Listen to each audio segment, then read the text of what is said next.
Bonjour à tous, soyez les bienvenus dans votre JT des vacances. Aujourd'hui, nous sommes à Erdeven en pleine qualification nationale pour l'Open Super 12 d'Auray. Ça débute ce week-end.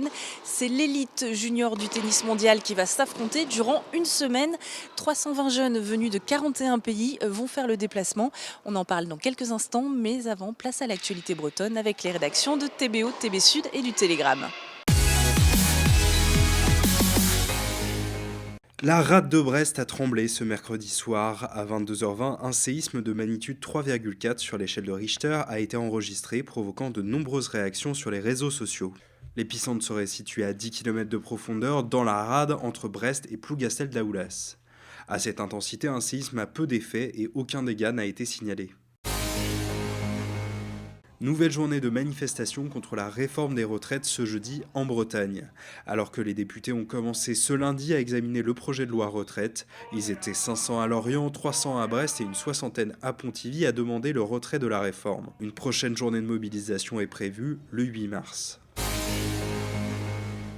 La Société nationale pour le patrimoine des phares et balises va perdre l'autorisation d'occupation du phare de Thévenec dans le Raz de Seine. Cette décision intervient alors que des travaux, notamment de réparation de la toiture, devaient être engagés à l'été. C'est donc la fin d'un combat de 10 ans pour Marc Pointu, lui qui avait passé 69 jours sur place en 2016 pour sensibiliser sur l'état du bâtiment. Triste record en ce début d'année 2020. Les cadavres de 600 dauphins et marsouins se sont échoués depuis le 1er janvier sur la façade atlantique, dont 171 en Bretagne. À titre de comparaison, entre le 1er décembre 2018 et le 30 avril 2019, soit 5 mois, 420 échouages avaient été recensés. Malte, houblon et levure produiront bientôt dans de nouvelles cuves les bières de la brasserie de Bretagne. Le nouveau site de production dont les travaux ont commencé à Concarneau en février 2019 est presque terminé. La brasserie de Bretagne espère ainsi augmenter sa production en passant de 7 à 10 millions de litres par an. Et comme décidément, ça mousse dans ce secteur d'activité, la malterie de Bretagne, installée à Sker, vient de lancer sa production de malt bio pour boire avec modération, cela va sans dire, tout en respectant l'environnement. Cerné par la forêt et perché sur les hauteurs, tel un village montagnard, voici Locquenvel, la plus petite commune de Bretagne. 75 personnes y vivent. Aux dernières municipales, un Locquenvellois sur 5 était candidat. On a comme atout ce lien un peu et d'envie de faire partie des projets, de construire ensemble, fait que les habitants se sentent concernés. Par justement quelque part la politique au sens large. Ça, c'est une force à Locquenvel.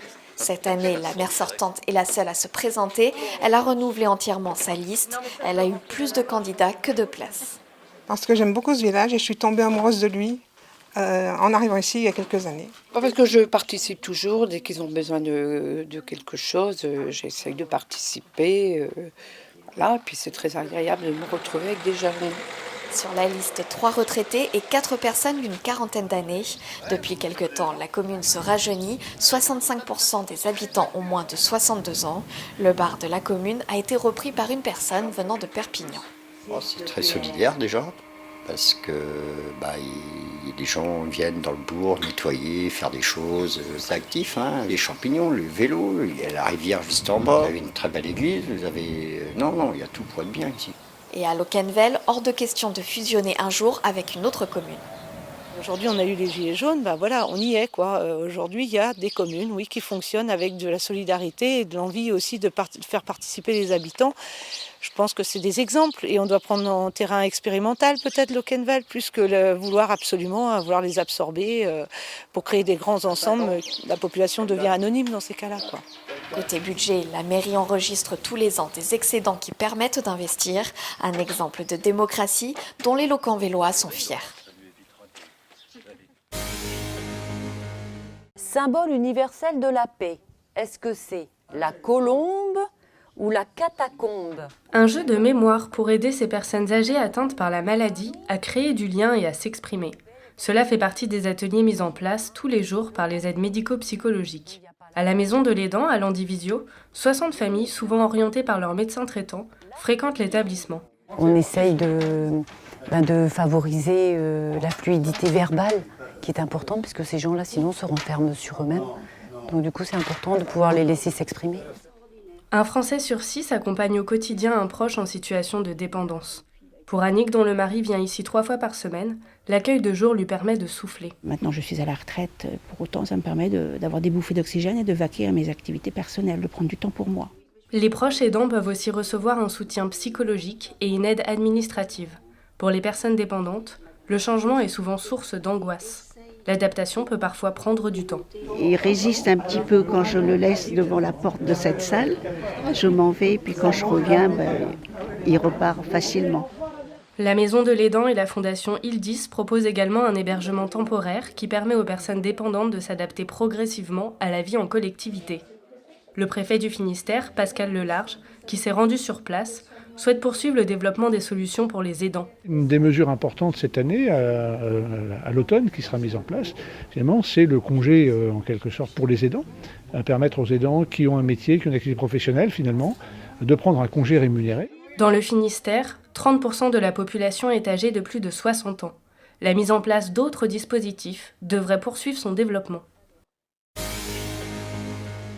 Et nous sommes de retour à Erdevenne avec Stéphane Rovello, le directeur de l'Open Super 12 d'Auray. Bonjour. Bonjour. Alors expliquez-nous déjà pourquoi on est à Erdevenne alors qu'on va parler de la 35e édition de cette Open à Auray.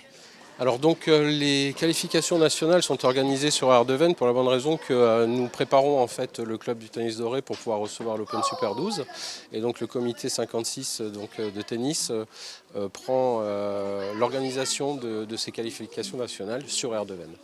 Alors ce sont des jeunes qui ne sont même pas sûrs de participer à partir de lundi prochain au tournoi. La qualification est drastique. C'est exactement ça, c'est-à-dire qu'en fait à la fin donc, de ces qualifications, 4 jeunes vont pouvoir bénéficier d'une wildcard et rentrer dans le tableau de qualification internationale. Il y a quand même quelques Bretons qui participent, alors ils ne sont pas nombreux, ils sont 8 ou 9 il me semble. Oui, tout à fait. C'est indispensable pour eux ce tournoi d'y participer, ça fait partie d'un parcours professionnel? Complètement, c'est indispensable, je dirais pour l'ensemble des Français, aussi des jeunes Français, de pouvoir venir pratiquer un sport et voir aussi le niveau international. Donc c'est une vraie compétition. Donc oui, c'est un début et une envie aussi pour eux, peut-être un déclic qui va faire est-ce que oui, je vais continuer à faire peut-être ce métier ou pas, quoi. Voilà. Est-ce qu'on peut dire que tous les grands tennismen sont passés par le tournoi d'Auray? De très très grands tennismen sont passés par le tournoi d'Auray. Tous ne pourront pas faire l'Open Super 12, tout dépend après du choix de leur circuit professionnel. Mais oui, de très très grands joueurs sont passés par là, des joueurs français, françaises et étrangers. Donnez-nous des noms. Joe Wilfried Tsonga, Amélie Mauresmo, vous avez Muguruza, vous avez plein de joueurs, notamment toute l'équipe de France 2018 de la Coupe Davis, ils ont tous fait l'Open Super 12 et la Fed Cup. 4 des 5 filles de l'équipe de France qui a remporté la Fed Cup sont passées par l'Open Super 12. Alors le tournoi commence que lundi, mais ils sont 320 jeunes et pour le tournoi ils seront beaucoup moins déjà, il y aura une sélection. Donc il y aura effectivement un tableau de 64 garçons et 64 filles et les qualifications internationales épurent aussi pas mal les joueurs venus pour se qualifier pour le tableau final. Donc de très très très beaux matchs en plus à venir avec un niveau de tennis qui d'année en année augmente. Ce rendez-vous fédère énormément autour d'Auray. L'année dernière, vous avez eu des salles combles. Il me semble que c'est une salle à 1200 personnes. Ouais, vous attendez à autant de succès sur la pratique de ce sport? Écoutez, c'est vrai qu'on est toujours agréablement surpris de voir l'affluence. Autant pendant la semaine, on ne peut pas quantifier le nombre de personnes à venir voir nos matchs. Mais sinon, le samedi et le dimanche, jour de demi-finale et de finale, on fait salle comble. Ouais, tout à fait. Et c'est un événement qui est d'autant plus gratuit. Donc les gens viennent naturellement et souvent certains ne comprennent pas pourquoi on ne peut pas les recevoir, mais bon, on est limité quand même en place. Il y aura tout un tas d'animations aussi qui vont être proposées tout à fait. Tout au long de la semaine. Alors, tout au long de la semaine, on va avoir un petit fil rouge pour les jeunes aussi, une espèce de chasse au trésor pour les amuser. Le 28 février, nous recevons le trophée de la Fed Cup. Qui est donc visible gratuitement, encore une fois. Et puis après, voilà, plein d'animations, des choses sympas pour faire passer un bon moment, parce que effectivement, c'est très beau moment de compétition. Mais nous, on veut garder aussi le côté convivial et familial aussi de la chose, quoi. Merci beaucoup Stéphane Revello. Donc l'Open Super 12 Doré, c'est jusqu'au 1er mars. Tout à fait. On peut venir, faut peut-être réserver avant. Il n'y a pas de Non, réservation. pas de réservation. Les premiers arrivés seront les premiers servis. Très bien. Merci beaucoup. Merci à vous. Merci à vous de nous avoir suivis. On vous souhaite une très belle soirée sur vos chaînes bretonnes. Au revoir.